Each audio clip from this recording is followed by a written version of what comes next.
तो आदाब, नमस्कार, गुड इवनिंग, सत श्री अकाल। एक बार फिर आप तमाम लोगों का स्वागत है क्राइम तक की कहानी के इस एपिसोड में। उम्मीद है पूरी फैमिली अच्छी होगी। अपना ख्याल। तो जय हिंद गाइस, एक नई इंटरेस्टिंग स्टोरी लेके आ चुका हूँ। तो चलिए सबसे पहले अपन स्टोरी को पूरा सुन लेते हैं। अब आज की कहानी पर आते हैं। क्राइम की दुनिया में जो कत्ल के केसेस हैं, बहुत सारे ऐसे कत्ल के मामले आए जिनको सुनने के बाद इंसान चौंक उठता है। अपनी क्राइम रिपोर्टिंग की पूरी जर्नी में, करियर में, मैंने ऐसे कई मर्डर के केसेस देखे जिसका रीज़न और मोटिव जब सामने आया तो मतलब मानने को मन नहीं किया कि कोई ऐसे भी क्यों कत्ल कर सकता है। बहुत पहले एक पुलिस अफसर थे जो अब रिटायर हैं वो। उन्होंने एक बार कहा था कि तुम्हारी रिपोर्टिंग में अगर ज़्यादा गहराई में जाना चाहते हो तो कुछ ऐसे कातिल या सीरियल किलर के माइंड को पढ़ने की कोशिश करो, उससे बात करो, समझो। तो अपने करियर में ऐसे बहुत सारे कातिलों से बात की, कुछ सीरियल किलर से भी बात की, और नॉर्मल बातचीत के दौरान समझने की कोशिश की कि उनके दिमाग में क्या चलता है जब वो कत्ल करते हैं या कत्ल की सोच रहे होते हैं या कत्ल कर चुके होते हैं। ऐसे कई लोगों से बात की। अच्छा, एक और होता है कि जब आप कातिल या किलर से बात करते हैं तो कई बार हम सोचते हैं कि यार वो कैसा होगा, क्या बातें करता होगा, डर भी लगता है। मैंने ये पाया कि वो सब होते तो इंसान ही हैं, हमारे और आपके जैसे, लेकिन कुछ चीज़ें उन्हें अलग कर देती हैं। जैसे करीब 12-13 साल पहले दिल्ली में एक सीरियल किलर से एक पुलिस स्टेशन में बात करने का मुझे मौका मिला। वो पुलिस की कस्टडी में था और किसी तरह से उस वक्त इतना ज़्यादा वो सब था नहीं, और वो कातिल भी ऐसा था कि जिसको लेके पुलिस को भी को वो नहीं था कि या इससे बात कर सके या इसके बात करने में कोई रोक टोक हो। तो मैं उसके साथ करीब 45 मिनट तक रहा था और नॉर्मल बातचीत कर रहा था, और वो भी बिल्कुल नॉर्मल बैठा हुआ था। और उसने करीब 15-16 कत्ल किए थे, जिनमें ज़्यादातर बच्चों के कत्ल थे, और उनमें से एक भी बच्चे को वो जानता नहीं था। तो उसने जब बताया तो उसने बताया कि जब पहला कत्ल किया था तब उसे किसी बात पे गुस्सा था, और गुस्से में उसने ईंट दे के एक बच्चे को मार डाला। बोला कि उस वक्त उसको थोड़ा सा कुछ लगा था कि ये मैंने क्या किया। बाद में वो सीन पर भी गया देखने के लिए जहाँ लाश छोड़ा, वहाँ भीड़ थी, पब्लिक थी, फिर वो निकल गया। इसके बाद फिर उसने एक एक करके बहुत सारे कत्ल किए, और उससे जो बातचीत की मैंने, तो वो उसने ये बताया कि उसके बाद मुझे कभी कोई एहसास ही नहीं हुआ कि मैं कुछ अलग काम कर रहा हूँ, या कत्ल जैसी कोई चीज़ जो ख़तरनाक है, खौफनाक है, जिसमें इतनी बड़ी सज़ा है, किसी की जान लेना इतना मुश्किल काम है। बोला मुझे कोई फील ही नहीं होता था। ऐसा लगता था जैसे मैं सोता हूँ, उठता हूँ, खाना खाता हूँ, कपड़े पहनता हूँ, घूमने जाता हूँ, उसी तरह से कत्ल भी करना है। ये उसकी सोच थी, और उसने जो बात बताई बिल्कुल नॉर्मल तरीके से बात, मतलब वो मर्डर और कत्ल की बात ऐसे कर रहा था कि उसके लिए वाकई वो कोई माने नहीं रखता है। ऐसे ही कुछ और कातिलों से बात करने का जब मौका मिला, उनसे बातचीत की, तो कुछ ऐसे थे जिन्होंने कहा कि उन्हें कत्ल करते वक्त कुछ अलग से महसूस नहीं हुआ कि कुछ अलग काम कर रहा है वो। कुछ का ये कहना था कि उसने गुस्से में किया और उसे उसका अफसोस भी था। कुछ ऐसे भी मिले जिन्होंने कत्ल किया जानबूझ कर किया और उसे उसका कोई अफसोस नहीं है। तो अलग अलग तरह के कातिल, अलग अलग तरह की उनकी कहानियाँ। ये सब मैं इसलिए आपको सुना रहा हूँ कि जो आज कहानी है उस कहानी में कातिल है। और कमाल की बात यह है कि अब तक जितनी भी मैंने मर्डर की स्टोरी सुनी, देखी, कवर की, ये पहला शख्स है जिसको कत्ल करना था, अपने दो दुश्मनों से बदला लेना था, और वो उन दोनों को मारना चाहता था। लेकिन फिर उसने सोचा कि उन दोनों को मारने से पहले मुझे 3 कत्ल और करने हैं। मतलब असली में उसे 2 कत्ल करने हैं, अपने दुश्मन से बदला लेना, उसे मारना है, लेकिन उनसे पहले उसने सोचा कि मुझे 3 कत्ल और करने हैं, और उसकी वजह भी बड़ी अजीब थी, वो मैं आगे बताऊंगा। तो ये वो कहानी है जिसमें कातिल 2 कत्ल करना चाहता है। 2 कत्ल करने का उसके पास मकसद भी है क्योंकि उसकी दुश्मनी है, लेकिन उससे पहले उसे 3 कत्ल और करना, और वो 3 वो कत्ल हैं जिससे उसका कोई लेना देना नहीं, कोई दुश्मनी नहीं, वो तीनों उसके अपने, पर फिर भी उसे मारना है। क्यों? क्योंकि उनको मारने के बाद ही वो 2 कत्ल कर सकता है। ये कहानी झारखंड की है, जमशेदपुर की है। जमशेदपुर में टाटा नगर भी है वहाँ, और वहीं का एक एम्प्लॉय, ये उसकी कहानी है। दीपक नाम है इस शख्स का। शादी हो चुकी थी, एक पत्नी और 2 बेटी। ये उनके साथ जमशेदपुर में रहता था। दीपक की बचपन में दोस्ती थी 2 लोगों से, और वो दोनों दोस्त उसके बड़े गहरे दोस्त थे, प्रभु और एक उसका भांजा था रोशन, जो थोड़ा सा उससे उम्र में छोटा था, लेकिन रोशन के साथ भी उसकी पटती थी और प्रभु उसका दोस्त था दीपक का। धीरे धीरे वक्त बीता, दोनों बड़े हुए। इस दौरान में दीपक की शादी हुई, 2 बेटियां थी। प्रभु और रोशन की भी शादी हुई, ये बड़े हुए। लेकिन फिर बीच में पैसे आ गए। कुछ एक जो प्रॉपर्टी थी दीपक की, वो प्रभु ने दोस्ती में उससे बिकवा दी, उससे नुकसान हुआ। रोशन ने कुछ ट्रांसपोर्ट का एक ट्रक दिया था जिसको वो किराए पे चलाता था, लेकिन फिर लॉकडाउन और बाकी चीज़ें, उसमें भी नुकसान हो गया। 5 लाख रुपए उसके ऊपर कर्ज चढ़ गया, वो भी रोशन की वजह से हो गया। तो कुल मिला के दीपक की ज़िंदगी में ये हुआ कि जो दोस्त और भांजा थे, उन दोनों की वजह से उसे फाइनेंशियली बहुत सारा नुकसान हो गया। और बाद में उसके दिल में ये ख्याल आया कि इन दोनों ने कहीं ना कहीं जानबूझकर उसे इस मुसीबत में डाला है, जानबूझकर उन्होंने उसे पैसे का नुकसान करवाया। ये बात उसके दिल में घर कर गई और उसे लगा कि पैसे, कर्ज सर पर, फाइनेंशियली हालत अब उसकी ख़राब होने लगी, और लगा कि ये दोनों हैं इसके ज़िम्मेदार और इन दोनों को बख्शा नहीं जाना चाहिए। तो वो ये उनके बारे में ही सोचता रहता कि इन दोनों से कैसे बदला लिया जाए। इस दौरान में 2 वेब सीरीज़ आती हैं अलग अलग OTT प्लेटफॉर्म पर। एक पाताल लोक, बहुत ही अच्छा सीरियल था, और एक असुर, जिसमें अरशद वारसी। ये वो दोनों देखता है। पाताल लोक में कैरेक्टर था हथौड़ा त्यागी, वो उससे प्रभावित होता है। और असुर में जो कहानी थी, वो एक बच्चे की कहानी है कि बनारस के कैसे एक पुजारी का बेटा है और उसका दिमाग बहुत तेज़ है, और वो ये सोचता है कि इस दुनिया में जो भी बुरा और अच्छा होता है सब कर्मों का फल है, और वही सज़ा देना चाहता है। तो असुर की कहानी लगभग इसी के इर्द गिर्द घूमती है, और वो एक एक करके अपने शिकार को चुनता है और मारता जाता है और बताता है कि इनका यही, इनके किस्मत में लिखा था, यही इनका अंजाम है। और इसमें एक CBI अफसर का रोल प्ले कर रहा था अरशद वारसी। तो ये कहानी थी असुर की। और पाताल लोक में भी एक हथौड़ा त्यागी था जो इस तरीके से मारता था लोगों को हथौड़े से।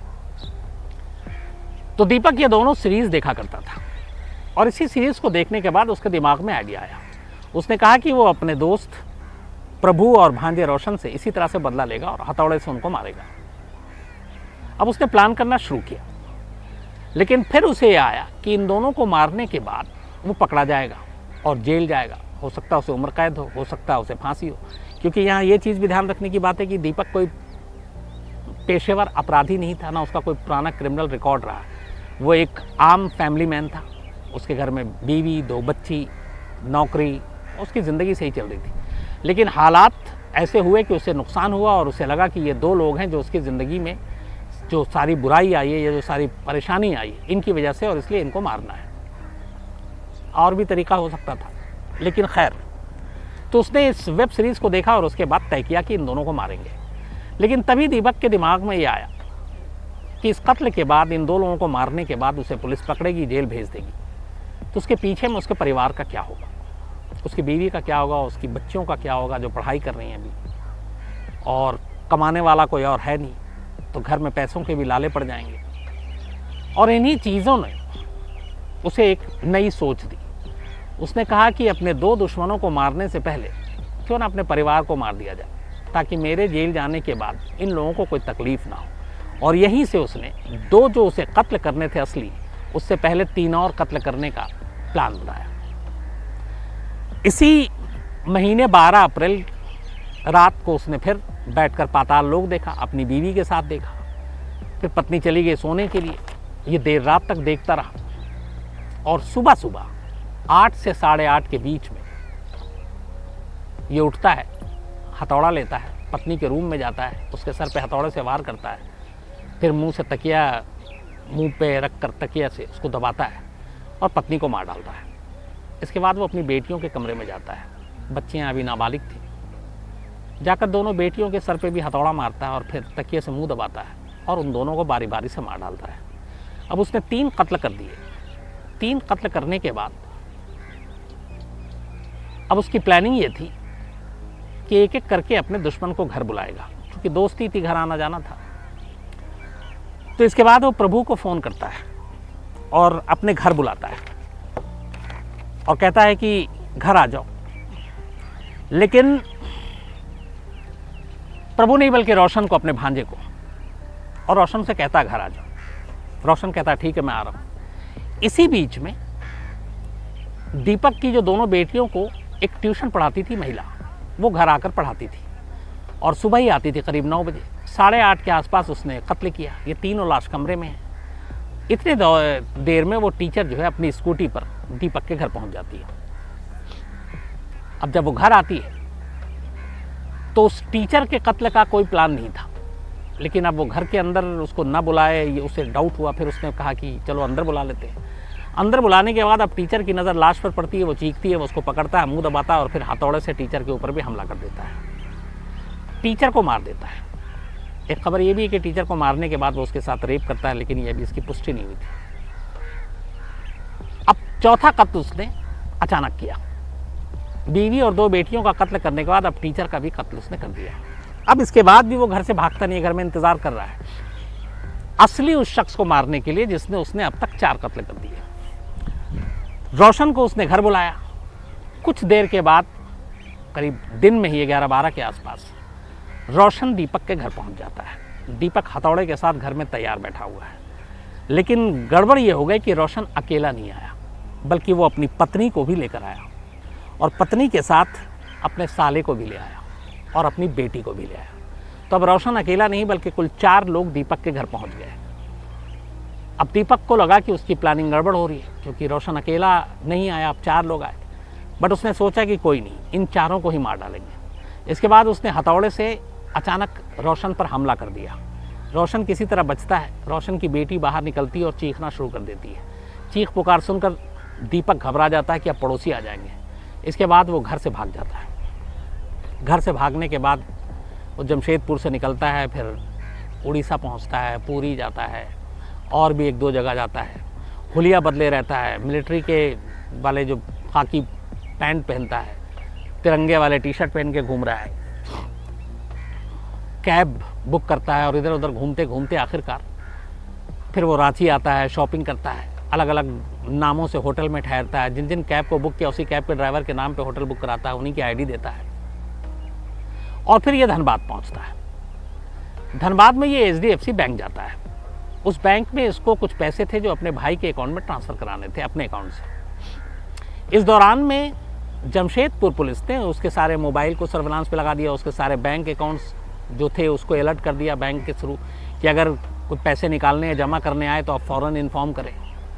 तो ये HDFC बैंक धनबाद पहुंचता है और वहाँ इसकी बैंक वालों से झगड़ा भी हो जाता है, क्योंकि कुछ ऐसी चीज़ें थी कि करीब 1.5 लाख रुपए ट्रांसफ़र करने थे, वो हो नहीं पा रहा था, कुछ टेक्निकल चीज़ें थी, तो टाइम लगा, ये चला गया। लेकिन इस दौरान में जैसे ही इस ट्रांसफ़र को और उसको सारी चीज़ें करने की कोशिश की तो उस बैंक से अलर्ट आया जमशेदपुर पुलिस को। जमशेदपुर पुलिस को पता चला कि धनबाद में इस बैंक तक पहुंच गया है दीपक। वहाँ से फ़ौरन इन्फॉर्म किया गया कि अगर वो दोबारा आए तो आप उसको किसी तरह रोक के रखना, हम पुलिस की टीम आ रही है। इत्तेफाक की बात है, इसी दौरान में जब बैंक से पूछा गया कि वो जो बंदा है वो CCTV फुटेज में होगा, उन्होंने फ़ोटो भेजी। फ़ोटो देख के कन्फर्म हो गया कि ये दीपक है। पुलिस को अलर्ट किया गया। इधर से जमशेदपुर से पुलिस की टीम निकली, उधर धनबाद पुलिस को भी कहा गया कि आप अलर्ट पर रहें। इस दौरान में करीब 2:30 बजे दीपक दोबारा उस बैंक में आता है पैसे के लिए।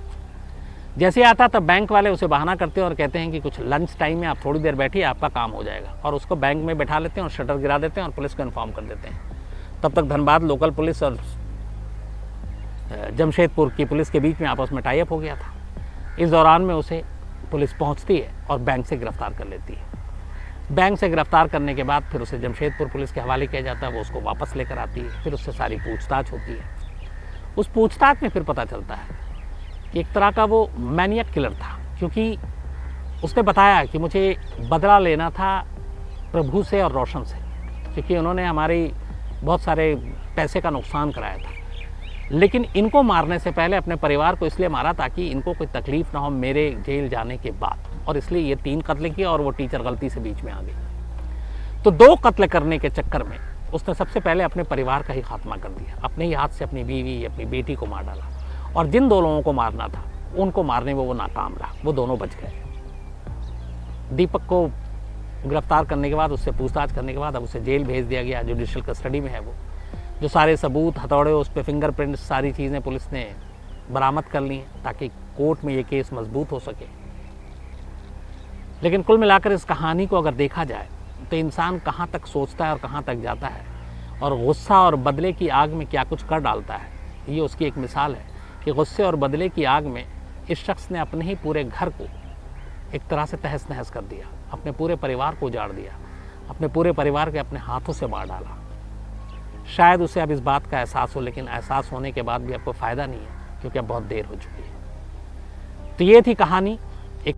तो उम्मीद करता हूँ गाइज़ ये स्टोरी आपको बहुत ही अच्छी लगी होगी। और गाइज़ मैं आपको बता दूं कि अपने इस चैनल पे रियल स्टोरी पे केवल और केवल आपको इंटरेस्टिंग से इंटरेस्टिंग स्टोरियाँ ही सुनने को मिलती हैं और मिलती रहेंगी, क्योंकि मैं all over the world searchable सबसे ज़्यादा इंटरेस्टिंग, सबसे ज़्यादा डिमांडिंग स्टोरियाँ होती हैं, सर्चेबल होती हैं, मैं उनको ही कीवर्ड के हिसाब से सर्च करके आपके लिए सुनाने के लिए लेके आता हूँ। तो अगर आपको इंटरेस्टिंग स्टोरियाँ सुननी अच्छी लगती हैं तो गाइज़ यहाँ पर बने रहें, चैनल को सब्सक्राइब करके रखें, क्योंकि इंटरेस्टिंग स्टोरियाँ आपको केवल यहीं मिलेंगी। तो मिलते हैं एक नई इंटरेस्टिंग स्टोरी के साथ में, तब तक के लिए जय।